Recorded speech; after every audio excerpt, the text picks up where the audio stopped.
My name is Willy Bolander. I study influence, persuasion, and leadership in selling and sales management, and I teach people how to sell. In this podcast, we'll talk to some of the world's top sales leaders and see what we can learn from them. Welcome to the Sales Lab. This episode is brought to you by Rainmakers. But here's the thing, it's not the word Rainmakers. It's the word Rainmakers with no vowels. RNMKRS, Rainmakers. How will artificial intelligence change the future of sales? Will it help us do more, replace us? Join Rainmakers virtual sales competition to see AI in action, helping thousands of students get massive role-play practice and feedback on a bias-free level playing field, and it's free. To join the movement, go to rainmakers.org. Again, that's RNMKRS, Rainmakers with no vowels.org. Hey everybody, this is part 2 of our 2-part series with John Crossman. We were trying to make a third episode out of the interview, but John had some other commitments and we kind of ran out of time. So maybe we'll get John back in to finish our thought on where the discussion was going. But in this episode, we're going to talk a little bit about some sort of achievement paradoxes, right? What happens when you get to the top of the mountain that you've been working really hard to climb and realize maybe that's not where you wanted to be in the first place. Talk a little bit more about mentorship, the difference between a mentorship relationship that's kind of two-way and more of a one-way sort of situation where the mentee is essentially asking for charity from the mentor. And we're going to talk a little bit about mental health, depression, and the relationship with achievement and some of the challenges with that, something that I think John and I have both sort of experienced in somewhat recent years. Hope you get something out of it. Thanks a lot.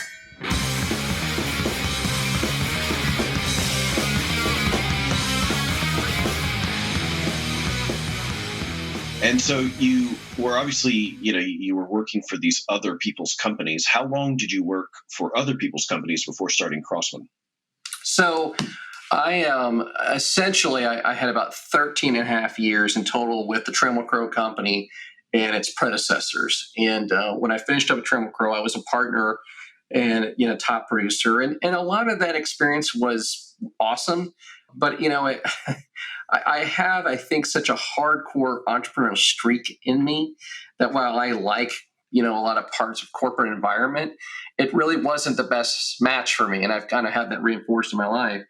And so what happened is I bought actually half of my brother's company. So my brother had Crossman Company, and it was a little tiny company, like 5 employees, kind of a handful of properties in Orlando. I didn't see this coming the way it did, but it was like a lighter fluid on jet fuel on, gasoline kind of thing, because I had such a strong background in marketing and sales. And so then took it from that to 8 states, 7 offices, almost 30 million square foot portfolio, billions of dollars under management.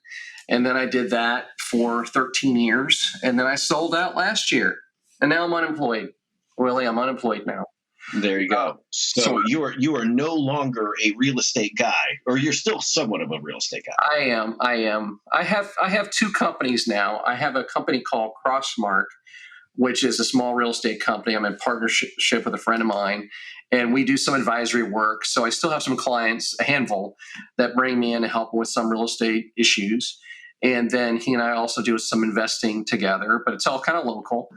And then I have another company that's Crossman Career Builders, which is a lot of ways you and I have connect, which is providing resources for college students and young professionals. And I actually hired a guy that's doing some of that work for me. And we now have services we can do that's career coaching, and people can pay us to do that work. But our work with young professionals, college students, is always going to be free or close to it. If you're older and you have money, you can pay for it. But when you're younger and struggling, we try to have free stuff for you. You have this book, Career Builders, Career Killers is what it's called, right? Career Killers, Career Builders, yes. Career Killers, Career Builders, available at fine bookstores everywhere. Right. What are some of the, and I love the title. I've seen you give a presentation or two about it to some students. What are some of the big takeaways from that? Well, real quick, just in the background, I've done lecturing, guest lecturing at colleges for, close to 25 years. And a lot of times those lectures would be about real estate and those kinds of things, just that business. But I got asked to do a lecture at the University of Florida. And I was thinking about it, and I thought, you know what, I want to kind of try to go to someplace different and maybe talk about some things that most people aren't talking about. And so I wrote this speech called The Top 5 Ways to Get Fired. And then that speech became the most requested speech I gave. And I used that to bring it into the book. And so the book and the speech are both written in the context of talking to achievers. So, like, if I'm lecturing to your class, your students are pretty exceptional. They didn't get there because they've done a lot of math or they failed a bunch of tests. I mean, they're in your classroom because they've made lots of great decisions. And so if we project forward 10 years, you and I would say, gosh, these kids all in 10 years should be just crushing it. And some will, and some won't. So what is the differentiator, and how can we help them make sure they maximize their careers?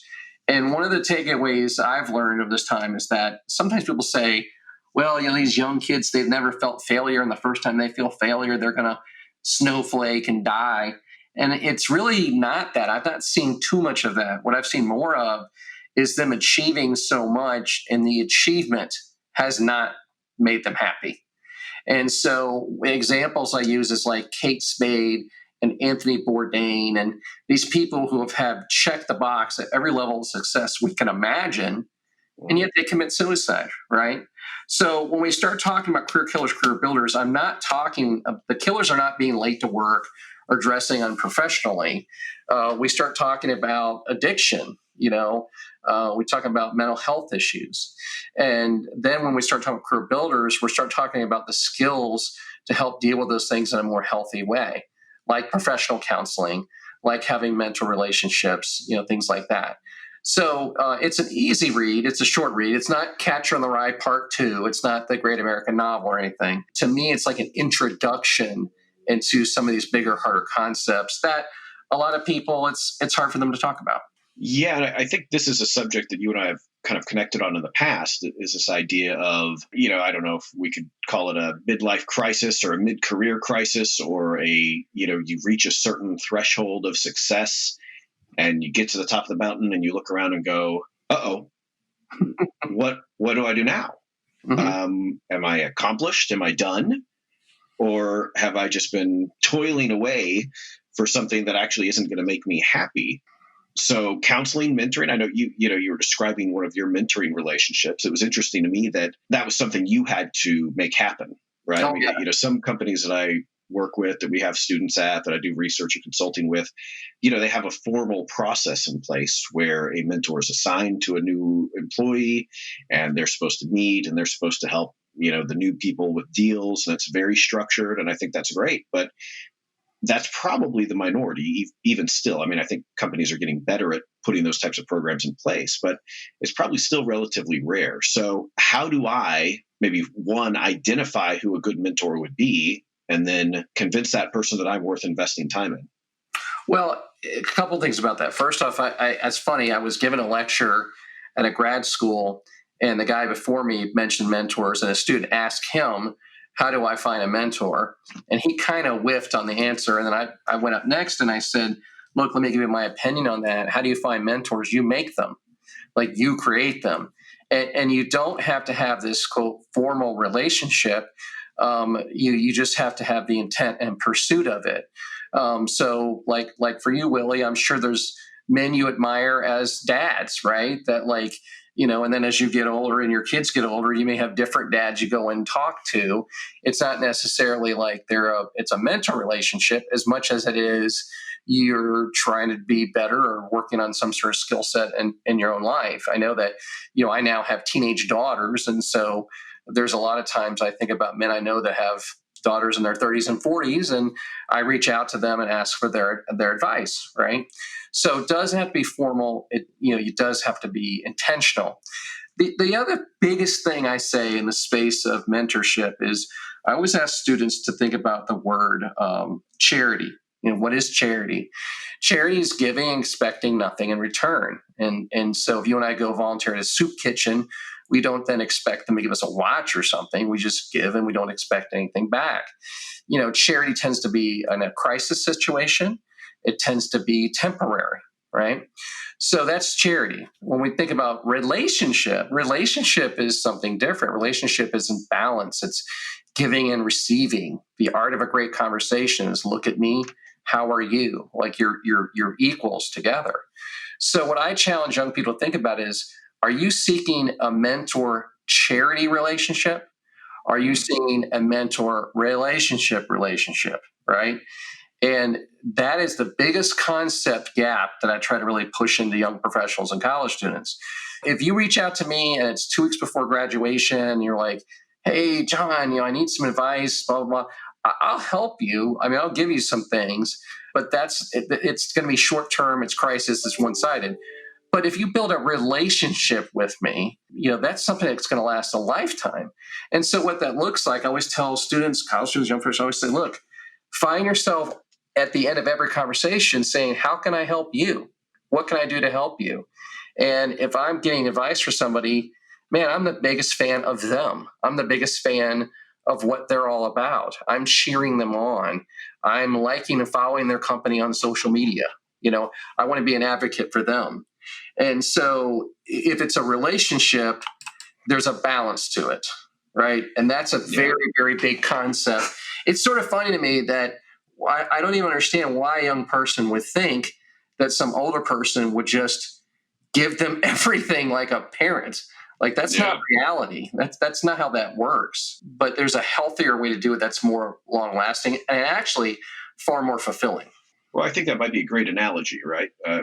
These young professionals seeking mentorship, maybe the only type of relationship they've had that's similar to mentorship is with their parents. Mm-hmm. So it's one of those things where, okay, it's natural to be thinking about things in those terms, but it's not the right way to think about them. When the natural thing to think is not the right thing to think. So yeah, that's interesting. It's almost more like maybe a dating relationship or a courtship than it is a parent-child relationship, right? I want to experience the value you have as a person, and I want to show you the value that I have, and keep each other engaged in that way.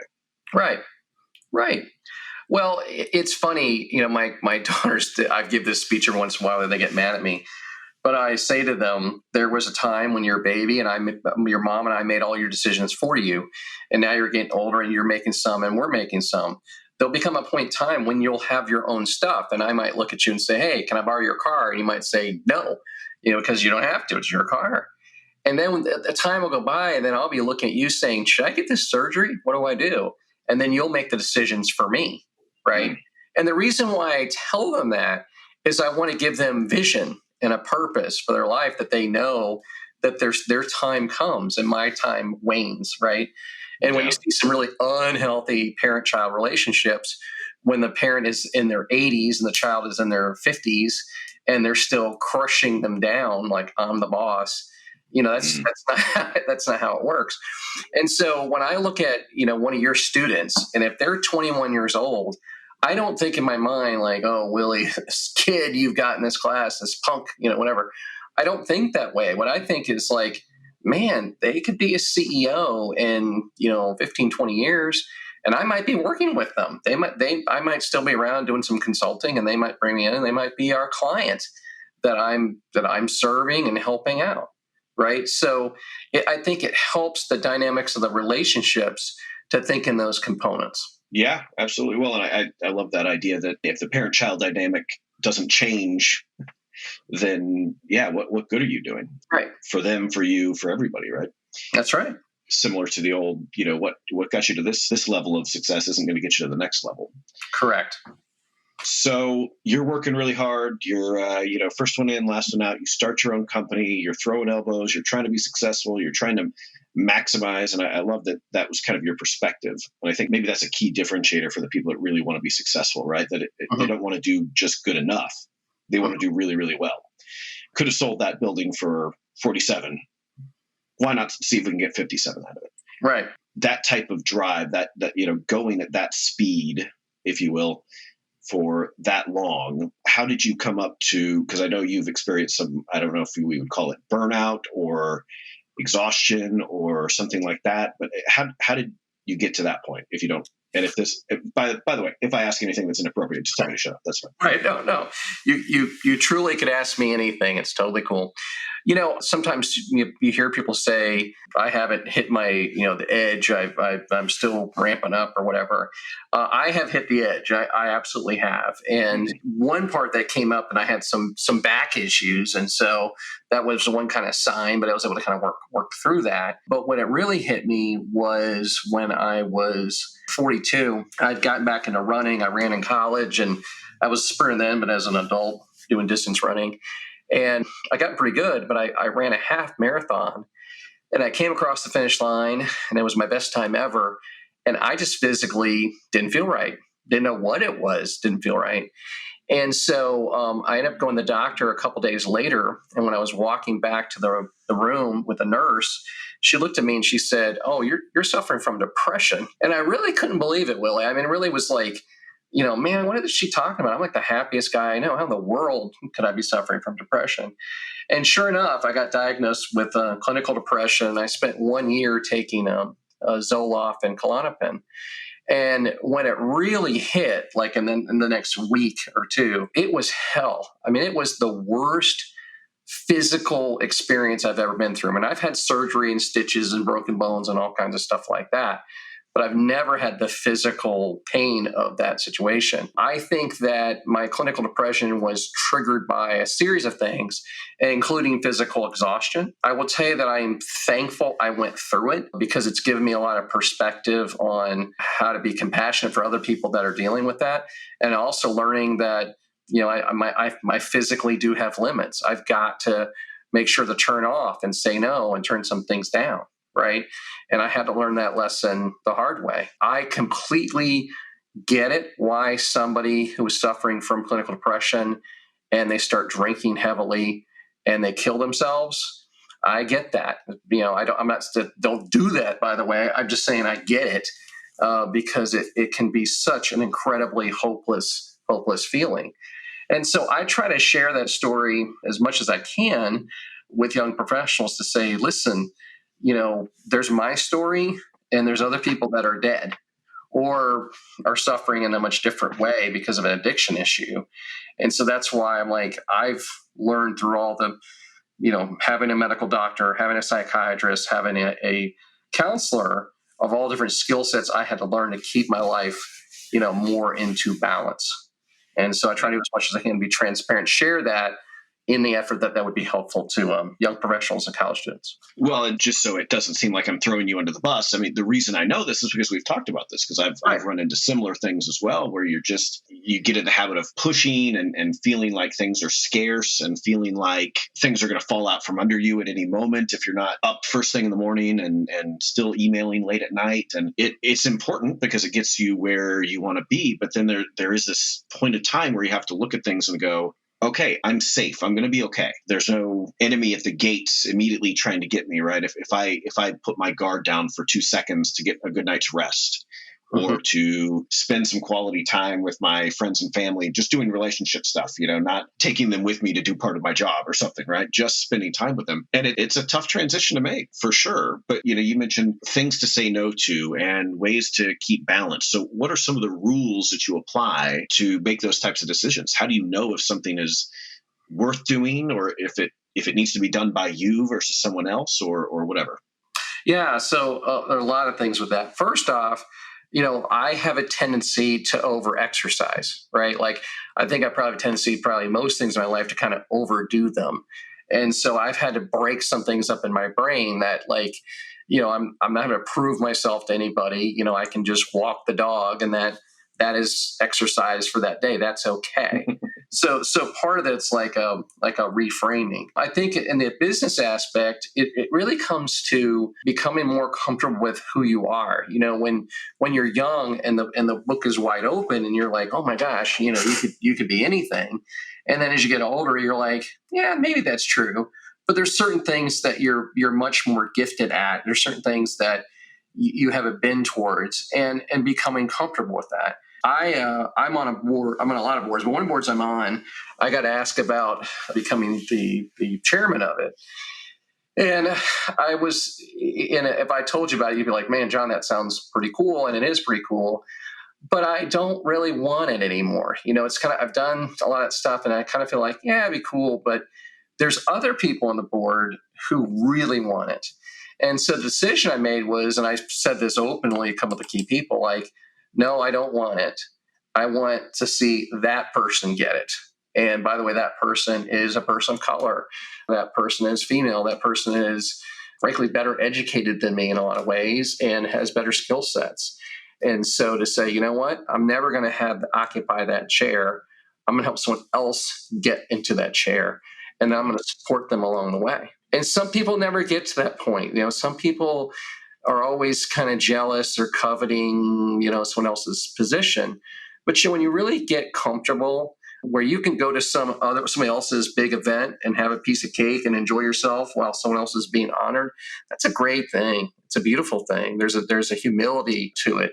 When I sold my company, I took off some 6 months and did some different things. But one of the things I did was that I met with the former CEO of Disney, and I asked his advice, and he recommended I hire a transition coach, which I did. And it was pretty pricey, but it was really worth it. And part of the reasons why it was so worth it was because I did a bunch of personality tests. I did a bunch of interviews that really helped reflect on who I am as a person. And, it came back, it said the top 3 occupations that I match with are, in order, number 3, politician, number 2, real estate guy, number 1, pastor. And so I've decided for the rest of my career, I'm just going to embrace those top 3. That doesn't mean I'm occupationally going to be those things. But when I can be pastoral, which is just having compassion for people who are suffering, I'm going to do that. I am going to work on some political issues that are important to me, talked about some of those things. And then in the middle, I'm going to keep doing some real estate deals. But when you learn that and you learn that about who you are, it helps you to give up things, like walk away from things. I've also told you, look, I love college football. If I could spend my Saturdays the way I would want to spend them, I would sleep in, I would get up, I'd watch college game day, and then 12 hours of football watching. I have seen in the last 16 years one full, complete football game. And it's not that I don't love college football. I do. It's just that my oldest daughter is 16. She's about to turn 17. And then my other one's 15. And right now in this season, they are the priority. Now, when they leave the nest, I think I'll probably get way back into college football and see all kinds of stuff. So that's another part of that. When some big things come in, you take some big things out. And I've never understood how some people, particularly men, are really into golf, and they're really into hunting, and they're really into whatever. And then they get married and have children, and they still do the exact same amount. Mm-hmm. And I'm like, there's seasons in life. There's just seasons where you need to, I shouldn't say need to, I would recommend reordering priorities. Well, and the football will be there next year. Right. Football will be there in 5 years. Mm-hmm. Yeah, the teenage daughters will only be teenage daughters for a limited window. That's it for this interview. I hope you got something valuable out of it. Of course, if you did, be sure to subscribe and rate this podcast on whatever app you use to listen. Also, share this with your colleagues and friends, and let's continue to have a deeper discussion on all things related to selling and sales leadership. See you next time in the Sales Lab.